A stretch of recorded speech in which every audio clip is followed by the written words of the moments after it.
The moon between us. I always thought I knew Riley. We've been dating for over a year, long enough to meet each other's families, long enough for her to learn the weird quirks I had, like eating cereal at midnight, and for me to memorize the exact way she laughed when she thought something was really funny. She was beautiful in a way that felt effortless.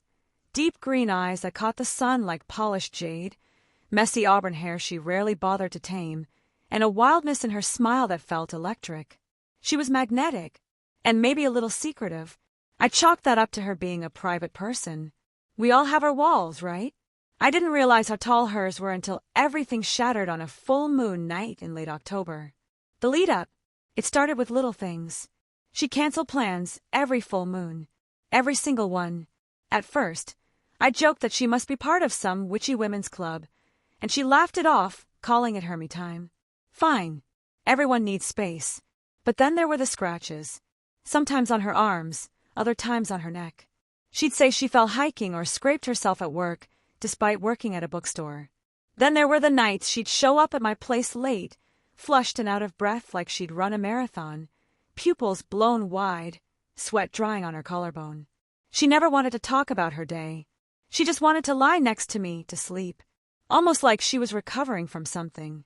The signs were there, I just didn't know how to read them. The night it happened, October 27th, 3 days before Halloween, a full moon. She told me she was going camping with some friends in the mountains and wouldn't have cell reception. I told her to be safe and sent her off with a kiss and a hug that lasted longer than usual. Her fingers trembled slightly as they touched my cheek. I almost asked what was wrong, but I didn't.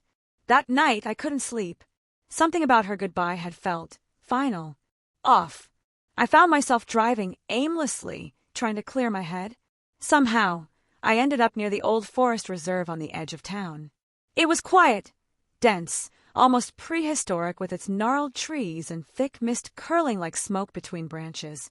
I had no reason to be there until I heard the howls. They didn't sound like normal wolves.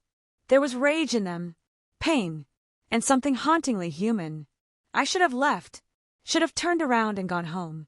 Instead, I followed the sounds. The revelation. I crept through the trees, heart pounding, the cold air stinging my skin. Then I saw it.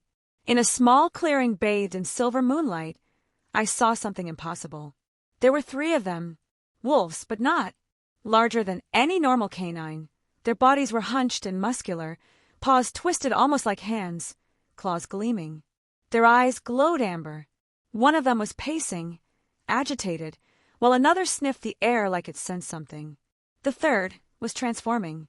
It was Riley. Her form shifted between wolf and human like a war between skins, bones cracking, hair sprouting, her face elongating into a snout. Her cries were a blend of growl and scream. I fell back, my foot cracking a branch beneath me. Instantly, the pacing one snapped its head in my direction and howled. Riley's half-shifted face jerked toward the sound. Her eyes, those unmistakable green eyes, locked onto mine.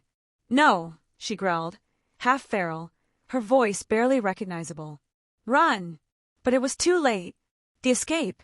The other 2 were charging. I turned and sprinted, dodging low branches and hurdling roots, adrenaline carrying me farther than my lungs should have allowed.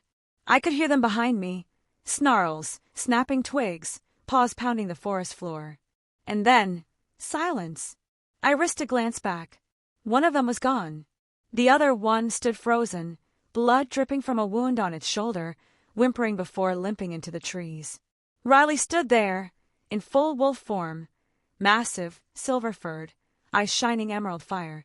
She had blood on her claws, chest rising and falling in heavy breaths. But she didn't chase me. She just watched. Then she turned and disappeared into the night. The aftermath. I didn't sleep that night. I didn't sleep for days. I thought I was losing my mind. I replayed what I saw over and over until I could barely function.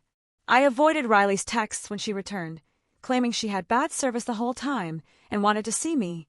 Eventually, I couldn't stand not knowing anymore. I invited her over. She looked pale, nervous. She sat across from me at my kitchen table, fiddling with the hem of her sleeve. "I saw you," I said, breaking the silence. Her hand stilled. "In the woods.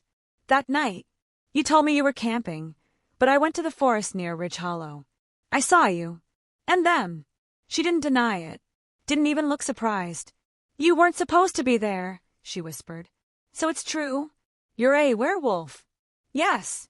The way she said it, like the word tasted bitter, made my skin crawl. How long? Since I was 13. It's hereditary. My dad was 1. He died during a hunt. She swallowed. I've been managing it, hiding it. It's why I disappear every full moon. I run with my pack to keep from hurting anyone. And the scratches, the blood sometimes. Not all transformations are smooth. And we sometimes fight each other when instincts take over. I leaned back, trying to breathe. My world tilted. So that night, when they were coming for me, you protected me? Yes.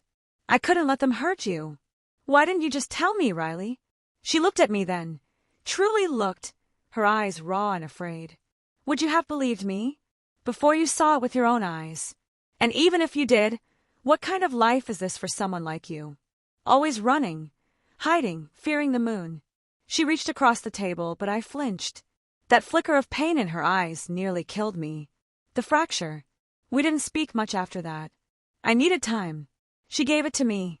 But time wasn't making it easier. I couldn't unsee what I saw. Couldn't unfeel the terror that gripped me when I realized what she was. But I also couldn't ignore the fact that she had saved me. That she had chosen me, trusted me enough to finally tell the truth. And I still loved her. That's what hurt the most. Love doesn't vanish when the truth gets ugly. It just gets harder. The decision. Weeks passed. Then a month. On the next full moon, I went back to the forest. This time, intentionally. I left a note at her place. If you want me to understand, show me. I found her in the same clearing, already transformed. She looked at me, tense, ready to bolt. I'm not here to run, I said. I'm here to try. She stepped forward cautiously, her massive frame brushing through the trees. Her head tilted as if reading my heartbeat, scent, intent. I'm scared, I admitted.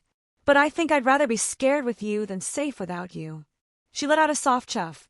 Then, carefully, she nudged her massive head into my shoulder. I laughed, half crying. I guess I'm dating a werewolf. Epilogue. It's not easy. There are rules, rituals.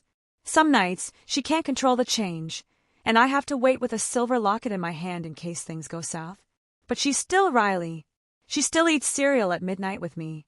Still hums that weird tune when she thinks no one's listening.